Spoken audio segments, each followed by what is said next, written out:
देश के सबसे बड़े स्टॉक एक्सचेंज एनएसई में जल्द दिख सकता है बड़ा शेयर सेल। दरअसल सरकारी कंपनियां अपनी हिस्सेदारी बेचने की तैयारी में है और इस डील का साइज हो सकता है करीब 15,500 करोड़ रुपए।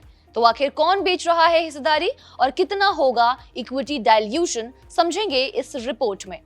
देश के सबसे बड़े स्टॉक एक्सचेंज एनएसई यानी कि नेशनल स्टॉक एक्सचेंज में बड़ा ओएफएस यानी कि ऑफर फॉर सेल देखने को मिल सकता है। मीडिया रिपोर्ट्स के अकॉर्डिंग सरकारी कंपनियां एनएसई में अपनी हिस्सेदारी बेचने की तैयारी कर रही है। इस प्रस्तावित ओएफएस यानी कि ऑफर फॉर सेल के जरिए करीब 15,500 करोड़ रुपए के शेयर बेचे जा सकते हैं।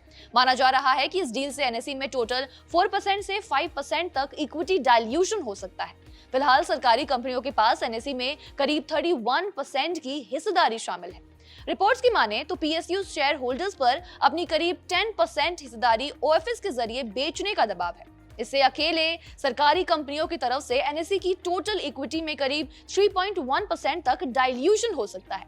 अब बात करते हैं सबसे बड़े संभावित सेलर्स की। एलआईसी यानी कि लाइफ इंश्योरेंस कॉर्पोरेशन इस ओएफएस में सबसे बड़ा कंट्रीब्यूशन दे सकती है। अनुमान है कि एलआईसी करीब 5,300 करोड़ रुपए के शेयर बेच सकती है। वहीं स्टॉक होल्डिंग कॉर्पोरेशन करीब 2,200 करोड़ रुपए के शेयर बेच सकती है, जिससे लगभग 0.44% इक्विटी डाइल्यूशन होने का अनुमान है।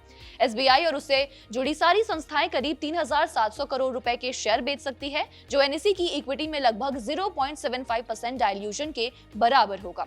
सरकारी बीमा कंपनियां मिलकर करीब 4,000 करोड़ रुपए के शेयर बेच सकती है, जिससे एनएसई में करीब 0.8% एडिशनल इक्विटी डाइल्यूशन होने का अनुमान लगाया जा रहा है। रिपोर्ट्स के अकॉर्डिंग एनएसई अपने ओएफएस का साइज बढ़ाने के लिए इंस्टीट्यूशनल इन्वेस्टर्स से भी कॉन्टैक्ट कर सकता है। अनुमान है कि संस्थागत निवेशक करीब 5,000 करोड़ से 7,500 करोड़ रुपए तक के शेयर बेच सकते हैं। इन निवेशकों में कौन कौन शामिल है वो भी जान लेते हैं। New India assurance, GIC, Temasek और क्रिस कैपिटल जैसे बड़े नाम इनमें शामिल हो सकते हैं। तो कुल मिलाकर अब बड़ा सवाल ये उठता है कि क्या इस ओएफएस के बाद एनएसई की वैल्यूएशन और आईपीओ प्लान्स पर इसका असर पड़ेगा और क्या निवेशकों को बड़ा मौका मिल सकता है। फिलहाल इस खबर में इतना ही। बाकी इस खबर पर आप क्या सोचते हैं, आपकी क्या राय है, हमें कमेंट्स में लिखकर जरूर बताइए।